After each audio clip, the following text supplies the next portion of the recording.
Prólogo. 3 carruajes traqueteaban por un camino estrecho, rodeados por un denso y espeso bosque. Este lugar era conocido como los bigotes del WYRM Rojo, un bosque que separaba la frontera norte del reino de Asura del valle conocido como la mandíbula superior del WYRM Rojo. La mandíbula superior era un cuello de botella natural, pero a diferencia de su contraparte, la mandíbula inferior, muy hacia el sur, esta estaba ubicada a varios días de viaje de la frontera de Asura. Por supuesto, existía una buena razón para esto. El bosque entre la frontera y el valle estaba infestado de monstruos. Hace muchos años, el reino de Asura construyó una muralla hacia el sur para evitar que estas criaturas ingresen en su territorio, una medida que redujo dramáticamente sus gastos en exterminaciones de monstruos. Dejado de lado completamente, el bosque continuó siendo el hogar de monstruos peligrosos, como también de bandidos y criminales que habían huido del territorio de Asura. Pocos eran quienes se arriesgaban a un viaje a través de él. Aún así, algunos comerciantes tercos se aventuraban hacia los territorios del norte y regresaban en busca de ganancias. El líder de esta pequeña caravana era uno de tales hombres. Él era un comerciante llamado Bruno, uno prometedor que se había hecho un nombre durante el último año, y que acababa de unirse a una gran compañía de comercio de Asura. La tarea actual de Bruno era llevar 2 carruajes llenos de bienes desde el reino de Asura hacia los territorios del norte. Este era un cargamento valioso y de gran tamaño. Perderlo significaría el fin de su carrera, y posiblemente de su vida. Había una gran probabilidad de que tuviera que enfrentar ataques de monstruos, bandidos, o ambos. Antes de unirse a su actual compañía, Bruno había sido un simple comerciante ambulante, que no le rendía cuentas a nadie más que a sí mismo. En aquellos días, él había dependido de su propia espada e instintos para proteger su cargamento. Pero ahora que había ascendido, él estaba enfrentando peligros más grandes y consecuencias mucho más serias en caso de fallar. Él ya no podía hacerlo todo solo.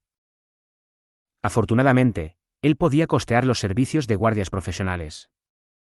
El tercer carruaje de la caravana de Bruno estaba siendo utilizado por un grupo de aventureros que él había contratado para defenderlos, además de algunos pasajeros. Los guardias eran los 5 miembros del grupo de rango B Flecha Afilada, el cual había estado activo en el reino de Asura ya por algún tiempo. Los pasajeros eran 3, 2 espadachines en entrenamiento dirigiéndose hacia el norte para pulir sus habilidades, y un joven mago sombrío usando una túnica gris. Si bien ellos no eran técnicamente guardias, Bruno esperaba que lucharan para defender la caravana si fuera necesario, dado que sus vidas estarían en juego. Por cierto, el joven mago sombrío se llamaba Rudeus Greyrat. En ese momento, él estaba en la parte trasera del carruaje traqueteante, mirando hacia el cielo inexpresivamente. Él tenía los ojos de un pescado muerto y su boca estaba entreabierta. Además, estaba sentado de tal forma que parecía estar desplomado contra la pared. El niño estaba totalmente deprimido. No había nada más que vacío en su interior. Cuando mirabas hacia su miserable rostro, casi podías escuchar sus pensamientos siendo expresados. Nada tiene sentido. ¿Cuál es el punto de seguir con vida? ¿Por qué nos estamos esforzando tanto? No lo sé. Lo único que sé es que estoy vacío por dentro. No soy nada. No he conseguido nada. Soy el corazón del espacio. El niño dejó salir un suspiro débil y carente de vida. Gracias a su presencia, el carruaje estaba tan animado como una morgue. Últimamente has estado suspirando mucho, niño, dijo uno de sus compañeros pasajeros. ¿Cuál es el problema? La mujer que había hablado, una integrante del grupo de rango B Flecha Afilada, tenía la piel morena con el cabello lleno de pequeñas trenzas y atadas en un moño. Ella usaba un protector pectoral y guanteletes, una armadura relativamente ligera, pero un poco más de lo que una mujer espadachín usaría. Su clase principal probablemente era guerrera. El joven mago lentamente miró en su dirección y se esforzó por mostrar una sonrisa. Eso solo terminó asustándola. El niño pudo haber intentado mostrar una sonrisa amistosa, pero carecía de cualquier clase de emoción. Era como la sonrisa inquietante de un muñeco de cera. Lo siento. ¿Estaba suspirando?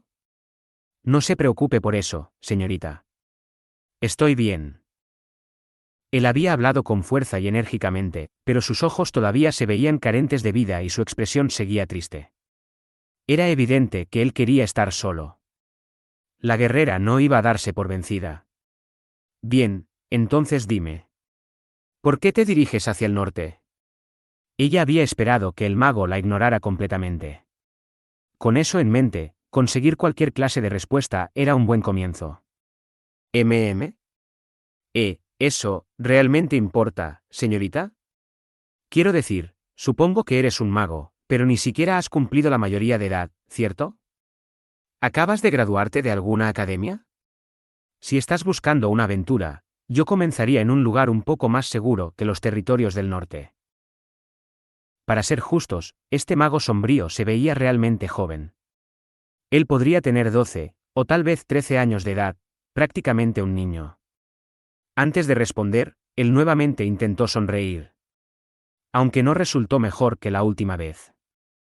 Lo siento, pero ¿hay alguna razón por la que deba responder alguna de estas preguntas? Su respuesta dejaba clara una completa negativa de participar en la conversación. Este joven claramente no tenía ningún interés en hablar.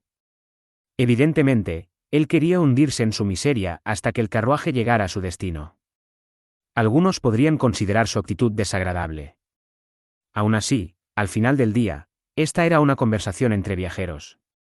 El tono del niño podría haber sido más educado, es verdad, pero existía una regla no escrita de que no debías ser demasiado molesto con las personas que conocías en el camino. Cuando eras rechazado de esta forma, lo normal era encogerse de hombros y dejar el tema. Lo cual, de hecho, fue exactamente lo que hizo la mujer de las trenzas. Pero la aventurera sentada a su lado reaccionó de una forma muy diferente. Ya fue suficiente. ¿Cuál es tu problema? Susan solo estaba tratando de ser amable. Por alguna razón, la chica estaba mirando furiosamente hacia Rudeus. A primera vista, ella se veía del tipo de voluntad fuerte, tenía el cabello rubio y su equipo era ligero como el de una mujer espadachín, pero no tenía una espada. En cambio, un arco estaba colgando en su espalda.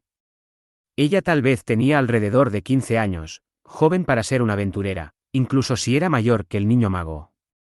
Ella probablemente no entendía muy bien las costumbres que se aplicaban en esta clase de situaciones.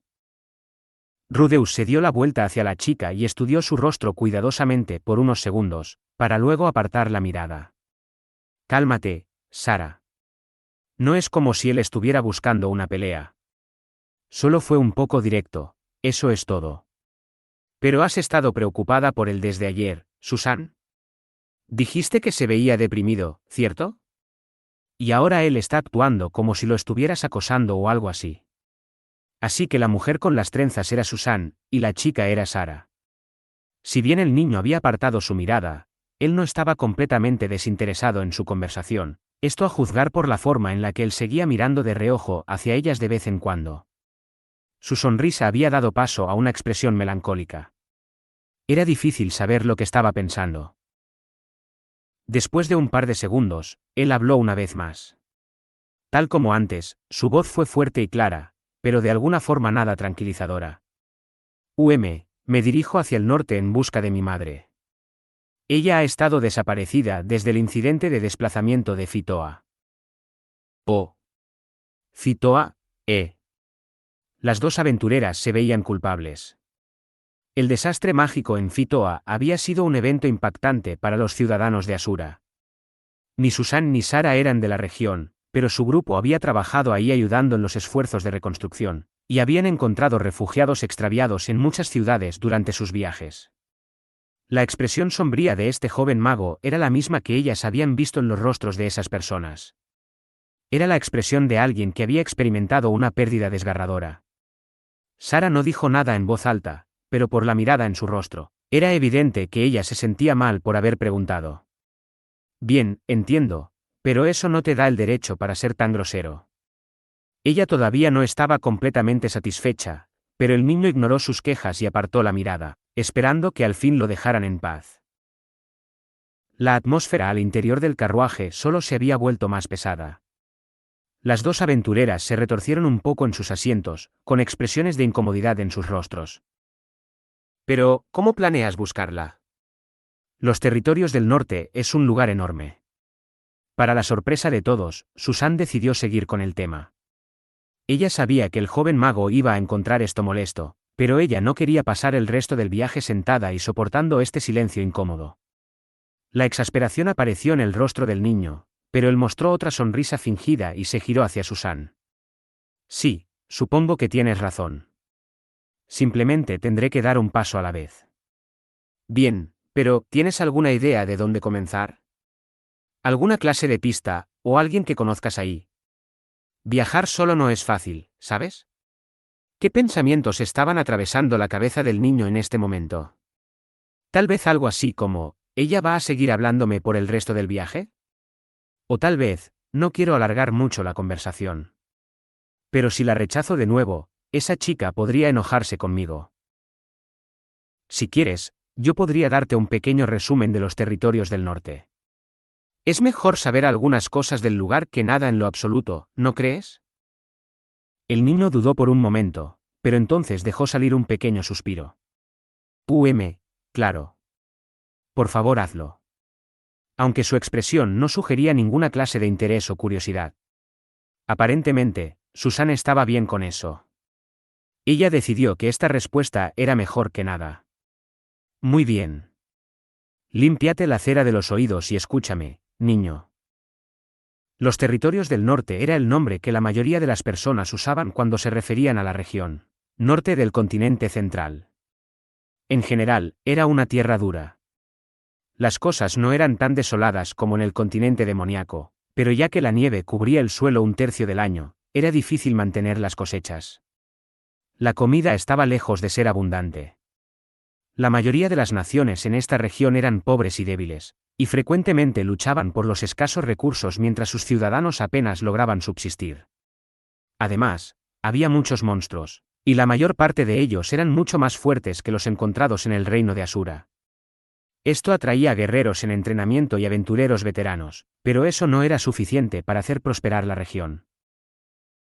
Sin embargo, había un puñado de países que lograron prosperar incluso en este ambiente difícil. Estos eran los estados conocidos como las Naciones Mágicas, el Reino de Ranoa, conocido por sus instituciones del estudio de la magia. El Ducado de Neris, conocido por su manufactura de implementos mágicos. Y, finalmente, el Ducado de Baserán, conocido por su habilidad en las investigaciones arcanas. Estos tres países habían formado una alianza muy unida, pulido sus conocimientos colectivos acerca de la magia, y logrado una posición dominante en la región. Después de alcanzar el rango B como aventureros, podría decirse que Susan y su grupo se habían quedado sin trabajos en Asura. Ellos estaban viajando hacia el norte para asentarse en las naciones mágicas. Y, de casualidad, Rudeus Greyrat se dirigía en la misma dirección. Tampoco era como si él se hubiera molestado en escoger un destino en específico.